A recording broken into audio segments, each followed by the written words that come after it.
I'm with Father Issa from Nativity Church here in Bethlehem. Now, Father Issa, when was Nativity Church built? Hi, yes.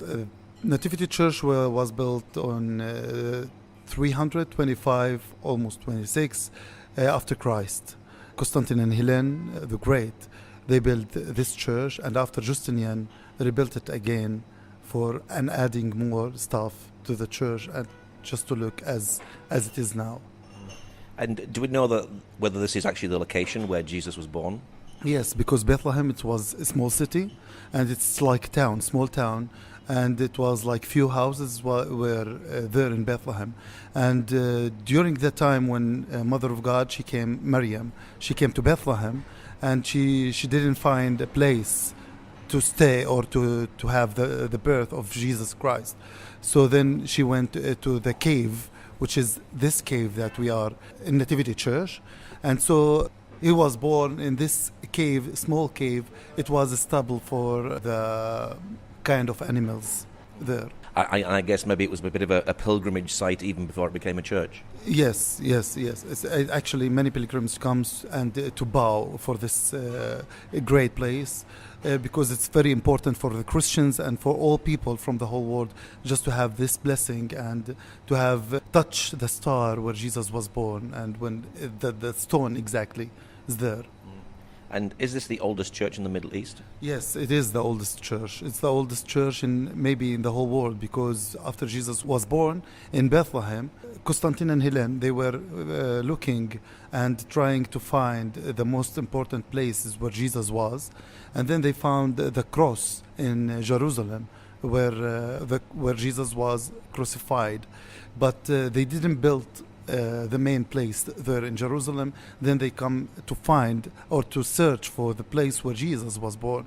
So they found the place in Bethlehem, and then they built this church, and after they built the church in Holy Sepulchre in Jerusalem and the other churches. Now there's a star that marks the spot where Jesus was born. What's the significance of this star? It is maybe from the 14th generations, exactly. The 14th generation of Jesus Christ, from it's like David and the whole things. And it also remarks the star where it shows in the sky. It was chosen in the sky for the Magi who comes to search for the great, magnificent, and for the great king was born in Bethlehem. Now you actually have ancient bones in the church. Where are the ancient bones from? The ancient bones actually in the church is for the kids. For the kids who were killed by Herodes the Great in Bethlehem. And when the Magi actually they came to bow for Jesus Christ, and they passed by Herodes the Great, and they told him that we come here to see. And the great king was born, and he said, "There is no king, just me." And so then were searching for Jesus Christ to kill him, but then the angel appeared for Joseph and Maryam, and they told them to go to Egypt because Herod will kill the kids. So he killed all the kids from 2 years and above, and these bones actually belongs to them and for the other people who were killed at that time. And how were the bones actually placed in the church? They were searching, actually. They were searching for the place. And it was like here that we are now, close to the Nativity Church. It was like a cemetery for the people who were killed, who were died at that time. So history, it's just appeared that these ancient bones, it was for that time. Now, very close by is Star Street. Is Star Street an ancient path where the Magi would have came? This is actually the oldest street in Bethlehem. So that's why during that time and also in this time that all the people comes through this street. Like when people get married and when someone died, so they pass through this road, as it says that this is the road, the Star Street, where they passed and where all the people come to the star in Nativity Church. Do we know if the Magi actually came through that street or that area? We have no idea about this. No idea. I can't tell. Now, what can people see when they come into the church? They can see many things actually. The columns. They can enter the church, and they can see also the mosaics on the floor from the Constantine and Helens. They can see the cross on the column when Mother of God appeared, and she put her hand and the fingers just to protect the church. And also you can see the star where Jesus was born, and you can see also the iconostas, the oldest one actually for the Greek Orthodox part, and you can see also the Armenian part and the Catholics part, St. Catherine Church. There is a lot of things to see, and the most important is to pray and to touch the star and to have the peace and the love, and to touch exactly the stone where Jesus was born. You also have ancient mosaics there as well. Yes, exactly. The mosaics from the Hellenes time. Now, there are 3 different churches there. What are the different churches that are meeting there? We have parts for the Armenian, and we have part for the Catholics and for the Greek Orthodox. So where the grotto is now, we have turns. Like the Greek Orthodox pray for 1 hour, and the Catholics and the Armenians. So every one of these churches, they come and they have their own prayers and services.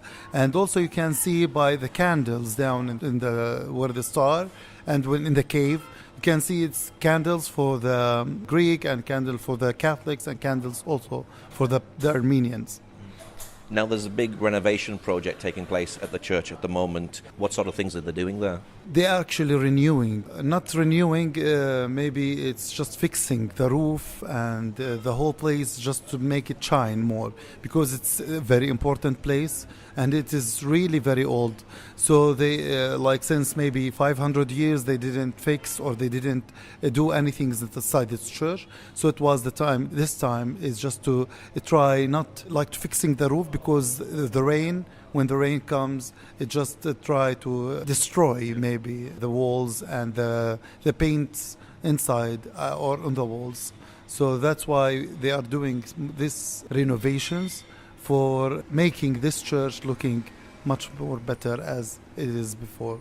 Are they painting on the walls and putting decorative mosaics? It will stay the same, not painting. They'll not add anything. They just keep it the same, but maybe renewing it because just to look more shiny, and because it like all the paints looks darker before, and now it shines more. So they are doing all the best just to keep the old as about shine. Now, I understand you found some mosaics there as well when doing the renovation. Yes, they found actually some under inside like the walls when they were renewing, and so they let them appear just to let the people to see these mosaics and these important things. Is it an expensive thing to do, a renovation here? It is very expensive, but actually thanks for the people who are helping for this church. Many people actually come, they support, and they pay like from Russia and from Greece, from many Europe places and many Arab places. Also the government of Palestine, they were standing by. What sort of things did they find when they pulled away part of the wall? They found actually the archangel, and this is what actually they find. Some also mosaics, small mosaics, they let them to appear for the people to see and to look for this great place. That must be exciting, just to find something that nobody knew was there. That's right. It's because it's old, and then when people looks for this, but it has a meaningful. Yeah. What's it like for you being a father in the Church of Nativity?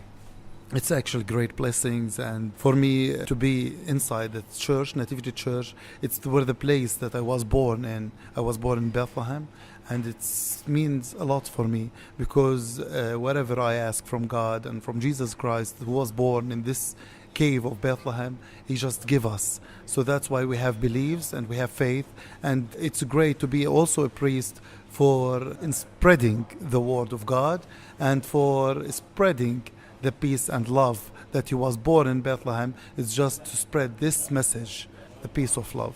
And what's your prayer finally for Nativity Church and for Bethlehem and for people who come to visit the church? I really pray always and every day is just to have the peace in Bethlehem, and also pray for them. It's just to have blessing and the grace from the place where Jesus was born, because when Jesus was born, he born for all the people here. It's just to have this, actually, the love and the peace, and just to be together and to be one, not to have many. So I pray always for peace and love. Okay, Father Issa, thank you very much. You will come indeed.